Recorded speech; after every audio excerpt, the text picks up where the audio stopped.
Assalamualaikum warahmatullahi wabarakatuh. Di sini kami akan mempresentasikan hasil diskusi kami mengenai analisis laporan keuangan laba rugi antara bank syariah dengan bank konvensional dan lembaga keuangan dengan lembaga non-keuangan. Sebelumnya perkenalkan anggota kelompok kami. Yang pertama ada Yuni Ismiati dengan NIM 630101943. Selanjutnya ada Juwita Mega Rosita dengan NIM 630101945, dan yang terakhir ada saya sendiri Kumalasari dengan NIM 630101965. Yang pertama yaitu ada bank syariah versus bank konvensional. Yang selanjutnya ini adalah jumlah aset pada PT Bank BCA Syariah. Berikut adalah jumlah laba komprehensif bank syariah. Dari data di atas, di mana total aset pada Bank BCA Syariah adalah sebesar 8.334.373.690.000 dan laba rugi komprehensif pada Bank BCA Syariah adalah sebesar 66.957.753.000. Maka dapat dihitung berapa persen keuntungan yang didapat oleh Bank BCA Syariah, yaitu dengan rumus laba dibagi aset. Dengan laba dan aset tersebut dapat menghasilkan profit 0,78%.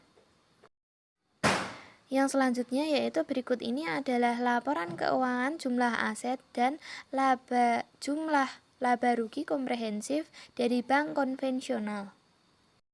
Dari data tersebut, total aset dari Bank Mandiri adalah sebesar 1.318.246.000 dan total laba rugi komprehensifnya adalah sebesar 35.666.000. Maka dapat dihitung berapa profit yang akan didapatkan oleh Bank Mandiri, yaitu dengan menghitung laba dibagi aset dan menghasilkan profit 2,7%. Kemudian selanjutnya kami akan menganalisis mengenai profit antara bank syariah dengan perusahaan lain, di mana di sini kami mengambil dari laporan keuangan Bank BCA Syariah dan PT Indofood.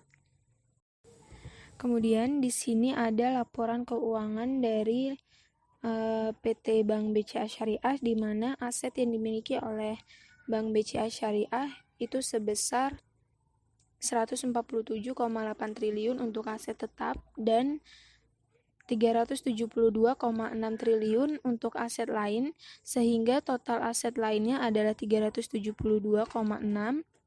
miliar, dan jumlah keseluruhan aset yang dimiliki oleh Bank BCA Syariah adalah 8,6 triliun. Kemudian di sini kami tampilkan untuk laporan laba rugi dari Bank BCA Syariah, di mana penghasilan rugi komprehensif lain setelah pajak penghasilan adalah 235,7 juta. Kemudian jumlah laba rugi komprehensif yang dimiliki oleh PT BCA Syariah adalah sebesar 66,9 miliar. Maka dari data-data di atas, di mana total aset Bank BCA Syariah adalah 8,6 triliun dan laba rugi komprehensif yang dimiliki oleh Bank BCA Syariah adalah sebesar 66,9 miliar. Dari sini kita dapat menyimpulkan berapa persen keuntungan yang akan didapatkan oleh Bank BCA Syariah dengan cara menghitung laba dan asetnya, di mana laba dibagi dengan aset, yaitu 66,9 miliar dibagi dengan 8,6 triliun. Maka akan dihasilkan 0,0077 dan diubah ke dalam persen, sehingga profit yang didapatkan oleh Bank BCA Syariah adalah 0,78%. Baik, selanjutnya yaitu laporan keuangan dari PT Indofood. Total aset lancarnya sebesar 35.553.231 juta. Total aset tidak lancarnya sebesar 60.435.976 juta. Jadi total asetnya sebesar 95.989.207 juta. Itu total asetnya. Sekarang kita beralih ke laba ruginya. Di sana di laporan keuangannya tertulis bahwa total laba komprehensifnya sebesar 4.323.310 juta. Oke, dari data tersebut atau yang sudah saya sampaikan tadi, kita sudah mengetahui nilai dari total asetnya dan nilai dari total laba komprehensifnya.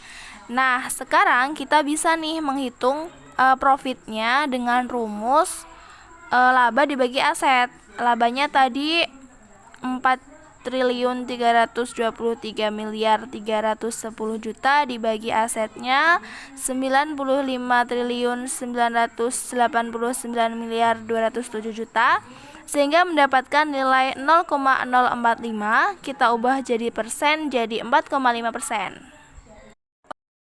Jadi kesimpulannya, perusahaan bank atau perusahaan perbankan, dalam hal ini PT Bank BCA Syariah versus perusahaan lain atau perusahaan non-bank, dalam hal ini PT Indofood, profit yang didapatkan dari PT Indofood lebih besar daripada profit dari PT Bank BCA Syariah, dikarenakan bisnis perbankan itu resikonya jauh lebih besar daripada bisnis lain atau perusahaan lain.